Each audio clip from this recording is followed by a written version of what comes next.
জুলাই পদযাত্রার অংশ হিসেবে মৌলভীবাজারে পথসভা শেষ করে এখন কিশোরগঞ্জে যাচ্ছেন জাতীয় নাগরিক পার্টি এনসিপি নেতারা।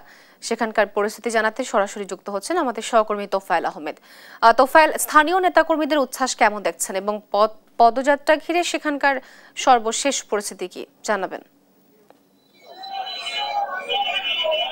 জি ধন্যবাদ। তো আসলে আপনি যেমনটি বলছিলেন, সারা বাংলাদেশের যে এনসিপির কর্মসূচির অংশ হিসেবে কিন্তু কিশোরগঞ্জে কিন্তু আজকে যে জুলাই পদযাত্রার যে কর্মসূচি সেটি কিন্তু আজ অনুষ্ঠিত হয়েছে। বিকাল 5টায় আমি এখন যেখানে দাঁড়িয়ে আছি, কিশোরগঞ্জ জেলার যে পুরানতানা যে এলাকাটা রয়েছে সেখানে আমি দাঁড়িয়ে রয়েছি এবং এখানেই কিন্তু যে কেন্দ্রীয় যে নেতারা রয়েছেন তারা কিন্তু এখানে একটি সংক্ষিপ্ত সমাবেশের মাধ্যমে এখানে কিন্তু যেই এনসিপির যে আজকের যে কর্মসূচি শেষ করবেন না। তো আমরা আসলে এনসিপির এই কর্মসূচিকে ঘিরে কিন্তু কিশোরগঞ্জ জেলার যে আইন শৃঙ্খলা পরিস্থিতির কথা যদি আপনাদেরকে বলি, সেখানে কিন্তু ব্যাপক নিরাপত্তার ব্যবস্থা কিন্তু বাড়ানো হয়েছে এবং আমরা আসলে এখানকার নেতাকর্মীদের সাথে সকাল থেকে কথা বলেছিলাম। তারা আসলে তাদের ভিতরে কিন্তু একটি আজকের এই কর্মসূচি ঘিরে কিন্তু একটি ব্যাপক উৎসাহ উদ্দীপনা কিন্তু দেখা দিয়েছে। আর আমরা আসলে এই জুলাই পরবর্তী সময়ে কিন্তু যে এনসিপির যে কেন্দ্রীয় নেতারা যারা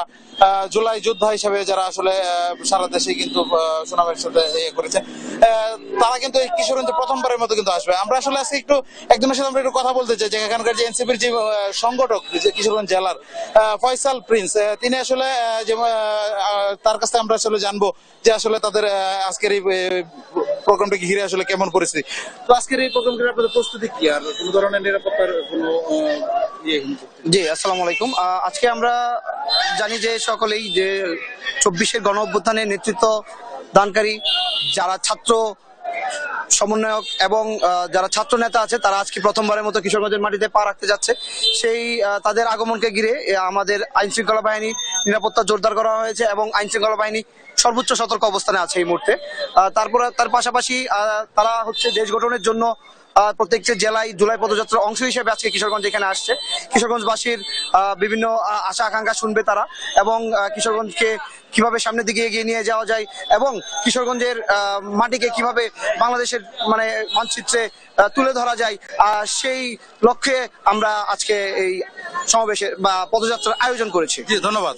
আসলে শুনছিলেন যে এখানকার যে কিশোরগঞ্জ এনসিপির যে সংগঠন রয়েছেন, আমরা আসলে যেটি জানতে পেরেছি এখন পর্যন্ত কিন্তু যে জুলাই পদযাত্রার যে কেন্দ্রীয় নেতা তারা কিন্তু এখনো পর্যন্ত মৌলভীবাজার রয়েছেন এবং বিকাল 5টা নাগাদ আসলে ভৈরবে একটি ছোট্ট সমাবেশের পর কিন্তু কিশোরগঞ্জের উদ্দেশ্যে আসবে বলে আসলে আমরা আসলে জানতে পেরেছি এবং আমরা আসলে এই জুলাই পদযাত্রার যে ব্যাপক যে নিরাপত্তার ব্যবস্থার কথা নিয়ে আসলে তারা বলছিলেন যে ইতিমধ্যে সকল ধরনের প্রস্তুতি সম্পন্ন হয়েছে। তো এই ছিল মূলত কিশোরগঞ্জের এই পুরান থানা এলাকা থেকে আমার কাছে জুলাই পদযাত্রার সংবাদের সর্বশেষ।